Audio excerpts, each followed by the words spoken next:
What's going on? You guys are watching KG Simple Reviews, and in this video we are reviewing the Seachoice Inflatable Stand-Up Paddle Board Kit.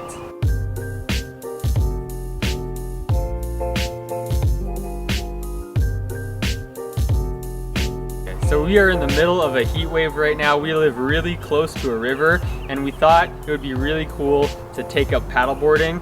So we picked up this Seachoice paddleboard because it's inflatable and deflatable, and we would be able to easily tow it in our mini SUV. We also got the paddleboard kit just so we would be able to do everything on our own. We would be able to inflate it and deflate it. This package is kind of heavy, but I am able to lift it on my own. I would say it's maybe 30 pounds, 25, 30 pounds. So I'm gonna go ahead and open this up and inflate it, and we're gonna see what it looks like.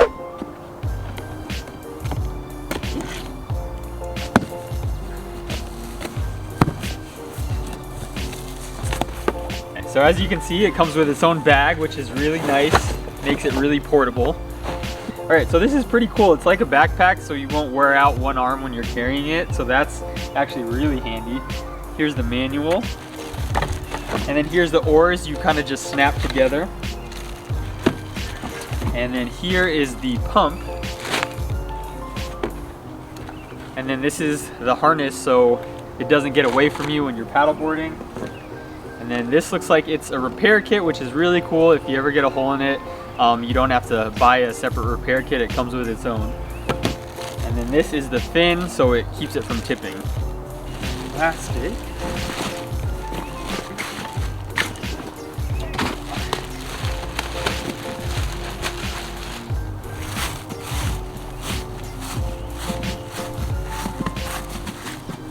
Alright, so as you can see, this is 10 feet, so it's pretty long. It doesn't do that well of flattening out, so I'm just going to start to pump it up. Alright, so I just put the pump together. I'm going to go ahead and connect the pump to the board. And you got to twist it to kind of lock it in. Alright, now we pump.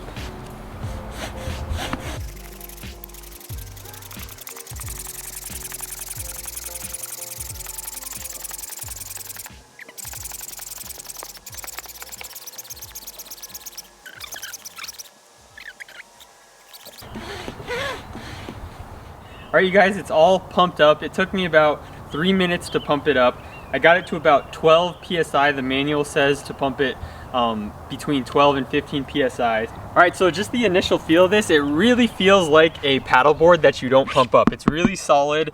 I like the feel of it. I like this grip portion where your feet go. It's going to keep your feet from sliding as this gets wet. So just putting it to the side here. I also like that it has this handle. Some paddleboards don't have a handle, so they're really awkward to kind of lift and carry. So this is kind of nice. It's not heavy at all. Somebody who's not that strong could really be able to lift this from place to place. So overall, I like the feel of it.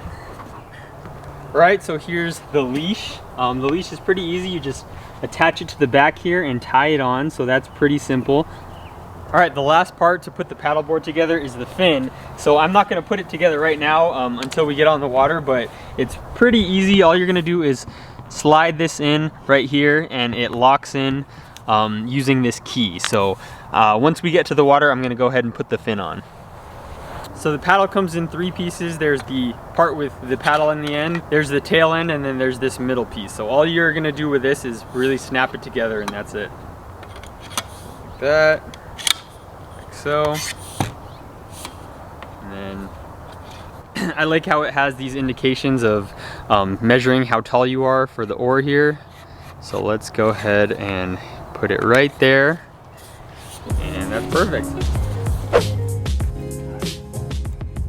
Okay, so as you can see right here, I'm unloading my paddleboard. You can see I have another one. The Seachoice is actually a little bit more narrow, so it's easier to move around. I feel like paddleboards are more ideal for calm water like lakes. As you can see right here, I'm paddleboarding in a river, and a boat just passed, so the water is a little choppy, but I feel like I had enough stability where I wouldn't fall over.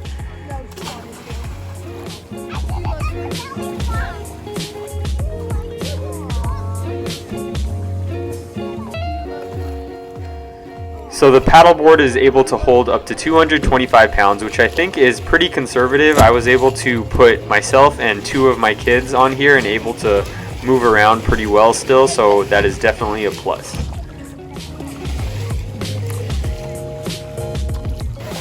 One difference I did notice with this paddleboard compared to others was that I didn't have to continuously alternate when paddling. It keeps its line pretty well, and I feel like that has to do with its built-in fins on the bottom.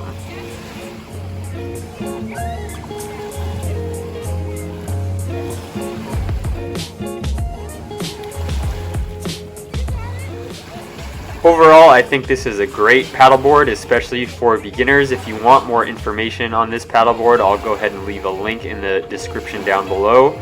Don't forget to like this video and consider subscribing. Thanks for watching.